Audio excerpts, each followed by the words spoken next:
Direto ao Ponto segue contando como estão se preparando os times que vão participar do Gauchão 2025, que inicia em 22 de janeiro. Lembrando que esse episódio integra uma série de 12 episódios. Para ouvir os anteriores, basta acessar o Direto ao Ponto nos principais tocadores de podcast. Hoje é a vez do São José. Quem vai falar conosco é o presidente do clube, Nilton Batista. Eu sou a Juliane Mergener, fique conosco. Nilton, eu queria que tu pudesse falar para a gente um pouquinho do planejamento do São José para o Gauchão 2025. Como é que vocês estão com esse planejamento? Vocês ainda estão buscando alguma posição no mercado que vocês precisem para aquilo que vocês têm planejado? Eu queria que tu pudesse contar para a gente um pouquinho de como que está esse planejamento. Bom, o nosso planejamento para 2025 ele começou quando nós tivemos praticamente concretizado o nosso rebaixamento para a Série D. Nós trouxemos o professor Rogério Zimmermann, não pensando em ele nos salvar do rebaixamento, mas sim fazer um trabalho com ele, com planejamento, com longo prazo. Teve várias coisas que deram errado no nosso planejamento de 2024. Nós trocamos 3 vezes de treinador no ano, coisa que a gente nunca faz aqui no clube.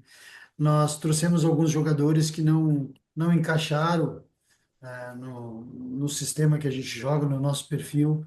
Nós tivemos que liberar 12 atletas e trazer 8, junto com a chegada do Rogério, a gente trouxe mais 8 jogadores e começamos a reestruturar o time, pensando na disputa da Copa FGF, visando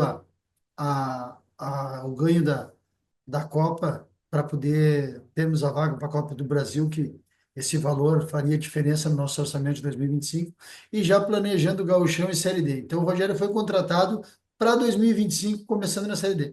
Quando muitas pessoas achou que estava terminando a nossa Série C, para nós estava começando um novo trabalho do Rogério, ele estava começando a conhecer os jogadores, podendo ter tempo de treinar, porque, infelizmente, por uma falta de sensibilidade da CBF na Série C, a tragédia que a gente teve jamais vista aqui no nosso estado, São José, Caxias e Ipiranga pagaram a conta, porque eles ficaram sem poder jogar. Nós, mais agravante ainda, porque o nosso aeroporto, que está a 10 minutos do estádio, toda viagem nossa, nós saímos por Florianópolis, então de 10 minutos passou para 7 horas, 7 para ir, 7 para voltar, são 14 horas que aumentou no nosso voo. Quando a gente saía 8 horas da noite aqui, chegava 4 horas da manhã em Florianópolis, e tinha que esperar um voo 6, 7 da manhã, às vezes era cancelado porque não tinha teto. E aí nós saía 8, 9 horas, já perdia a conexão, então foi um caos total. E nós sabíamos disso. Só que se tivesse parado o campeonato quando deu a tragédia, não precisaria nós estar jogando quarto e domingo, e algumas equipes jogando só de domingo a domingo, porque deu um grande desequilíbrio técnico na competição. Tem um exemplo de um jogo que nós fomos jogar no Maranhão e depois na Paraíba, que nós ficamos 10 horas, 10 horas não, 10 dias viajando. E no nosso 11º dia, nós estávamos voltando e ia ser para o Passo Fundo, cancelou o nosso voo, porque não tinha teto em Passo Fundo. Nós ficamos 11 dias. Nós chegamos em Porto Alegre sexta-feira à noite para jogar domingo de tarde contra a Aparecidense. Um jogo de 6 pontos, porque a Aparecidense estava disputando o rebaixamento com nós. E aí a Aparecidense tinha jogado na quarta com o Caxias e ficou nos esperando. E nós viajando, fazendo translado, indo para lá, indo para cá, coisas que não tem como, desequilíbrio tecnicamente.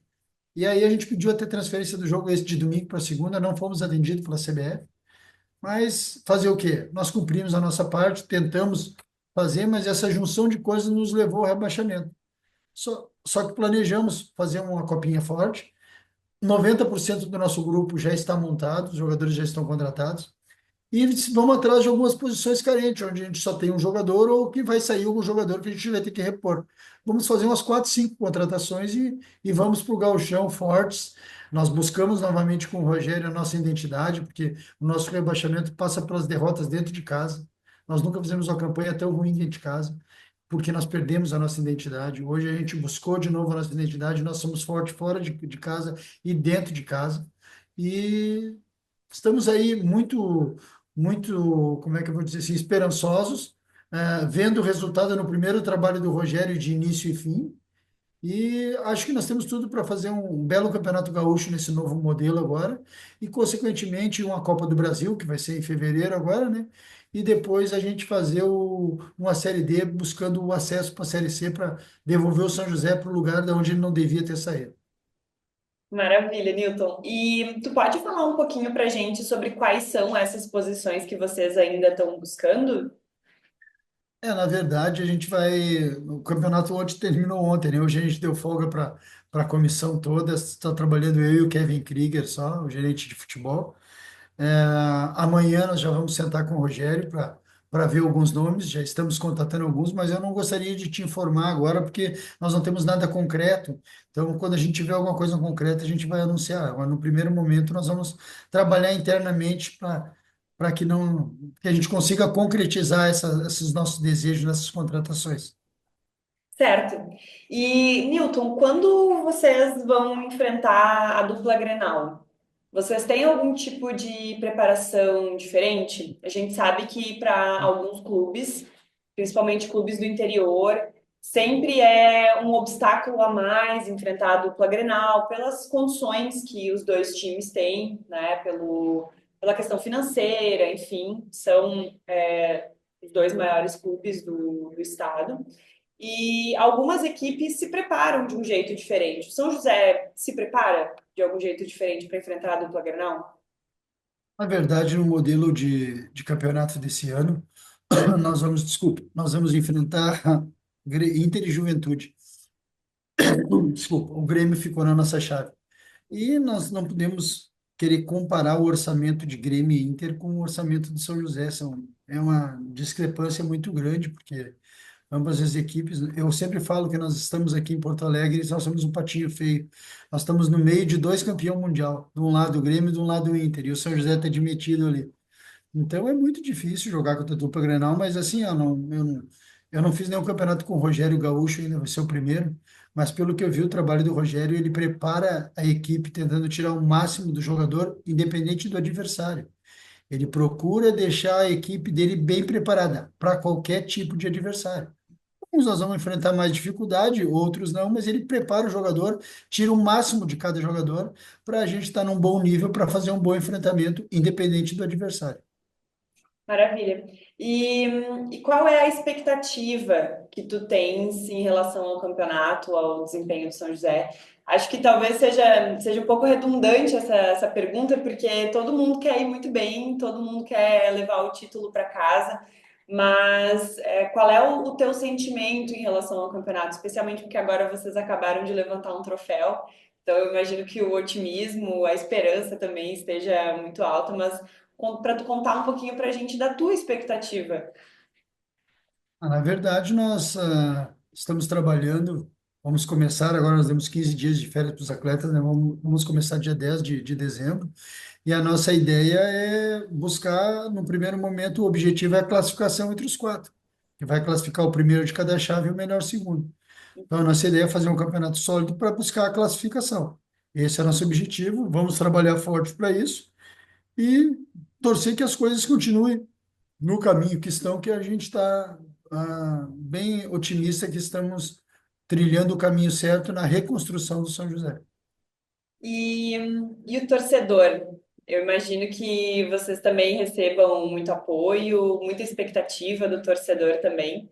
Não sei se tu conseguiria talvez passar para a gente um pouquinho do que o torcedor vem falando, de como o torcedor vem apoiando o time também, porque, enfim, o torcedor é uma parte muito importante de qualquer clube. E imagino que agora também, depois desse troféu, dessa vitória importante, os torcedores do Zequinha também estejam com otimismo nas alturas. Mas que tu pudesse passar para a gente um pouquinho também dessa expectativa do torcedor em relação ao Campeonato Gaúcho. Nós temos a nossa torcida organizada aqui, que é os Farrapos. Os guri nos acompanharam na Copinha agora em vários jogos no interior, onde estavam aqui. Sofreram com nós no rebaixamento, porque eu estou 19 anos no clube. Quando nós começamos aqui, nós não tínhamos nem série. E com o trabalho nós colocamos o São José na Série C. E agora teve esse revés de a gente cair para a Série D, mas em nenhum minuto a torcida deixou de nos apoiar. Ela sabe do nosso trabalho, da nossa dedicação, do nosso, de nós vestir a camisa mesmo, porque aqui a gente sente junto com eles. Tem um torcedor, o seu Vanderlei Bica, que ele viajou na Série C agora quase todos os jogos, em 2023 principalmente. Agora ele até não foi todos por problemas de saúde, mas ele foi a Manaus, ele foi a Belém, ele foi em tudo que é lugar, levando o Zeca Vírus, como ele diz. em tudo que é canto. E os guris da torcida aqui, eu converso abertamente com eles, eles falam comigo pelo WhatsApp, a gente se encontra às vezes no posto de gasolina e tal, e os guris vêm e conversam comigo, pô, a gente sabe que pá, foi dolorido, eles me falaram quando a gente caiu. Cara, nós precisamos ganhar a copinha. E eu disse para ele, ó, nós vamos fazer de tudo para ganhar essa copinha. Então, desde o primeiro jogo, eles nos apoiaram, vieram junto. O bairro tá vivendo São José, a escolinha, o bairro, tu vê, ontem aqui nossa arquibancada estava muito linda, assim, o pessoal acompanhando, e acompanhando do primeiro ao último minuto, e na premiação ninguém arredava o pé do Passo da Areia, sabe? Pessoas emocionadas, porque a gente tem jogadores aqui muito identificados com o clube, por exemplo, o Fábio Ramp é um deles, que sofreu junto comigo, com o Kevin Krieger, com o seu Milton, no nosso descenso, mas a gente nunca deixou a emoção falar mais alto que a razão. A gente sabia do nosso trabalho, sabia do que a gente estava fazendo.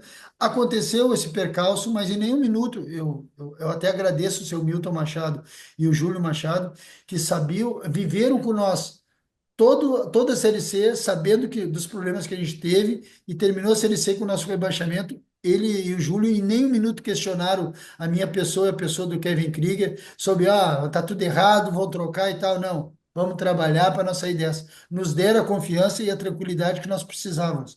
E aí, gente, sentando junto com a comissão técnica, nós tentamos fazer umas coisas, algumas contratações em conjunto, e até hoje a gente faz.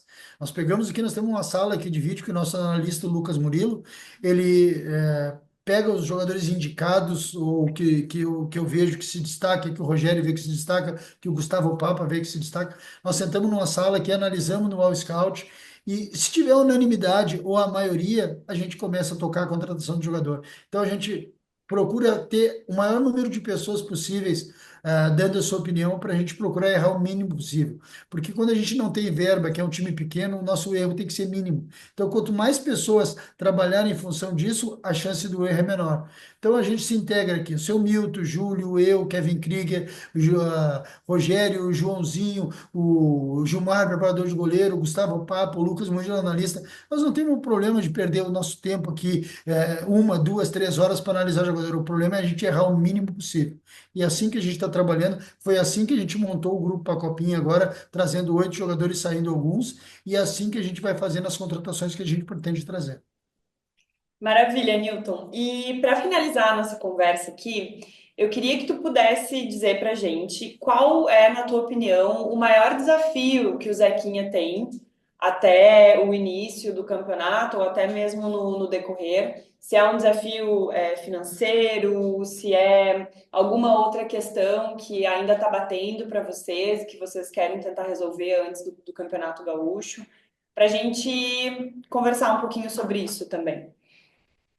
Olha, nós estamos contentes com o trabalho da nossa comissão técnica, um trabalho que eles, como eu te falei, eles conseguem extrair o máximo de cada jogador.